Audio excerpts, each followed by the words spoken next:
Assalamualaikum warahmatullahi wabarakatuh.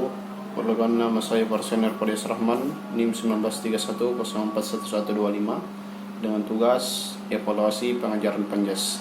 Di sini saya akan membahas sedikit bab 9 dengan judul tes tertulis untuk prestasi belajar. Yang pertama itu bentuk-bentuk tes. Telah dibicarakan sebelumnya ini bahwa di sekolah seringkali digunakan tes buatan guru. Ini disebut tes buatan guru. Tes yang dibuat oleh guru ini terutama menilai kemajuan siswa dalam hal pencapaian hal yang dipelajari. Dalam hal ini kita dibedakan atas dua bentuk tes. Yang pertama itu tes subjektif, yang pada umumnya berbentuk esai.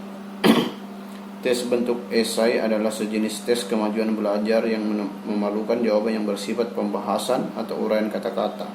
Ciri-ciri pertanyaannya didahului dengan kata-kata seperti uraikan, jelaskan, mengapa, bagaimana, bandingkan, simpulkan, dan sebagainya. Soal-soal bentuk esai biasanya jumlahnya tidak banyak, hanya sekedar 5-10 buah dalam waktu kira 90-120 menit.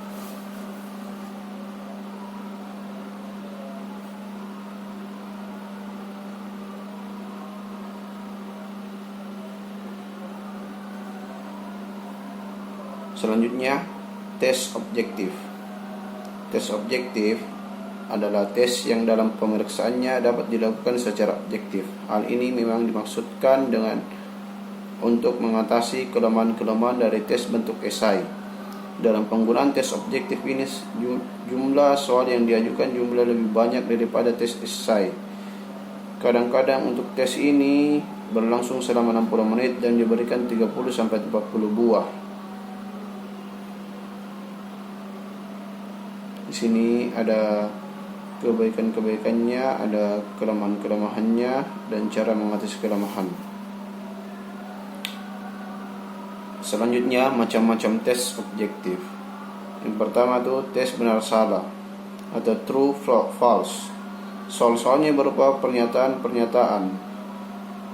Sistem tersebut ada yang benar dan ada yang salah. Orang yang ditanya bertugas untuk menandai masing-masing pernyataan itu dengan melingkari huruf B jika pernyataan itu betul menurut pendapatnya, dan melingkari huruf S jika pernyataan salah. Sini ada contohnya. DS tes bentuk objektif yang memberikan peluang tester untuk bermain spekulasi. Bentuk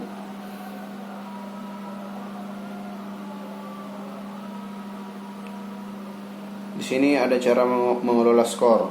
Rumus yang mencari skor akhir berbentuk benar salah ada dua macam, yaitu dengan denda S sama dengan R kurang W, dengan pengertian S berarti skor yang diperoleh, R right atau jawaban yang benar, W wrong jawaban yang salah. Sini ada contoh-contohnya, contoh-contoh rumusan masalahnya. Selanjutnya, tes pilihan ganda, multiple choice. Multiple choice test terdiri atas suatu keterangan atau pemberitahuan tentang suatu pengertian yang belum lengkap, dan untuk melengkapinya harus memilih satu dari beberapa kemungkinan jawaban yang telah disediakan.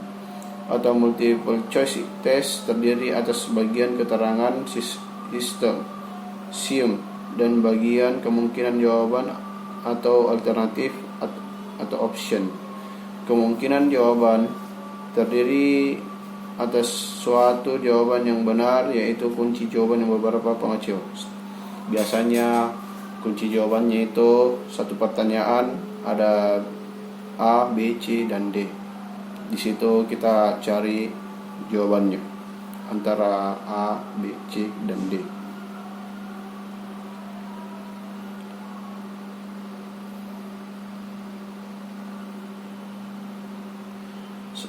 Selanjutnya, penggunaan tes pilihan ganda. Tes berbentuk pilihan ganda ini merupakan bentuk tes objektif yang paling banyak digunakan karena banyak sekali materi yang dapat dicakup. Bentuk-bentuk soal yang digunakan di dalam EPTANAS maupun UMPTN ada 4 variasi. Pertama, pilihan ganda biasa. Yang kedua, hubungan antar hal. Ketiga, kasus. Yang keempat, diagram, gambar tabel, dan sebagainya. Selanjutnya, petunjuk penyusunan. Pada dasarnya, soal bentuk pilihan ganda ini adalah soal berbentuk benar salah juga, tetapi dalam bentuk jamak. Tercoba diminta membenarkan atau menyalahkan setiap stem dengan setiap pilihan jawab. Kemungkinan jawaban ini biasanya sebanyak 3 atau 4 buah, tetapi ada kalanya dapat juga lebih banyak.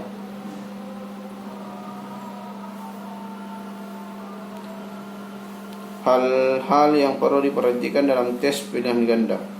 Pertama, instruksi pengerjaannya harus jelas dan bila dipandang perlu baik disertai contoh pengerjaannya. Kedua, dalam multiple choice test hanya ada satu jawaban yang benar, jadi tidak mengenal tingkat-tingkat benar. Misalnya benar nomor 1, benar nomor 2, dan sebagainya. Ketiga, kalimat pokoknya hendaknya mencakup dan sesuai dengan rangkaian manapun yang dapat dipilih. Selanjutnya, kalimat pada tiap butir soalnya hendak sesingkat mungkin. Selanjutnya, usahakan menghindarkan penggunaan bentuk negatif dalam kalimat pokoknya. Kalimat pokok dalam setiap butir soal hendaknya tidak tergantung pada butir-butir soal lain. Gunakan kata-kata manakah jawaban yang paling baik. Sini banyak sekali contohnya. Cara mengeksplor.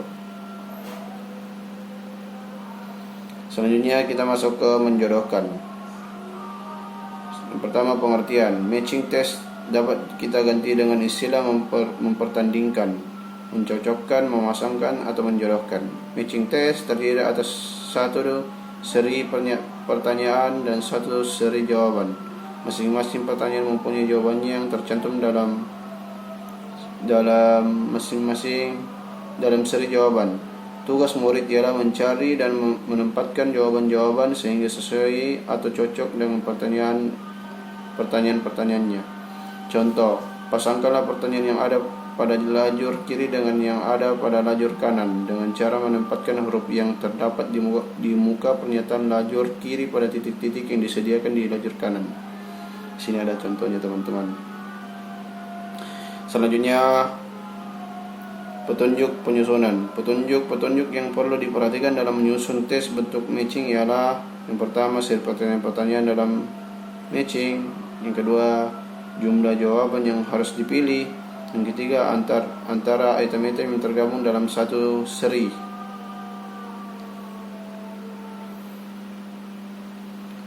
Selanjutnya, tes isian. Pengertian. Completion test biasa kita dapat sebut dengan istilah tes isian. Tes menyempurnakan atau tes melengkapi. Completion test terdiri atas kalimat-kalimat yang ada bagian-bagiannya yang dihilangkan. Bagian yang dihilangkan atau yang harus diisi oleh murid ini adalah merupakan pengertian yang kita minta dari murid. Sini ada contohnya juga. Ada petunjuk penyusunan. Selanjutnya, pengukuran ranah afektif. Pengukuran ranah afektif tidaklah semudah mengukur ranah kognitif. Pengukuran ranah afektif tidak dapat dilakukan setiap saat. Dalam arti pengukuran formal, karena perubahan tingkah laku siswa tidak dapat berubah sewaktu-waktu. Pengubahan sikap seseorang memerlukan waktu yang relatif lama. Demikian juga pengembangan minat dan penghargaan serta nilai-nilai. Sini ada skala. Di sini jenis-jenis skala sikap. Ada beberapa bentuk skala dapat digunakan untuk mengukur sikap, antara lain skala Likert, skala pilihan ganda, skala Thurston, skala Goodman, dan 5 yaitu somatic differential. Keenam, pengukuran minat. Itu saja. Selanjutnya, pengukuran ranah psikomotor. Pengukuran rana psikomotor dilakukan terhadap hasil belajar yang berupa penampilan. Namun demikian, biasanya pengukuran rana ini disatukan atau dimulai dengan pengukuran rana kognitif sekaligus. Misalnya, penampilannya dalam menggunakan termometer diukur mulai dari pengetahuan mereka mengetahui alat tersebut, pemahaman tentang alat dan penggunaannya, kemudian baru cara menggunakan dalam bentuk keterampilan. Demikian hasil presentasi dari saya. Lebih kurangnya mohon dimaafkan. Wabillahi taufiq wal hidayah. Wassalamualaikum warahmatullahi wabarakatuh.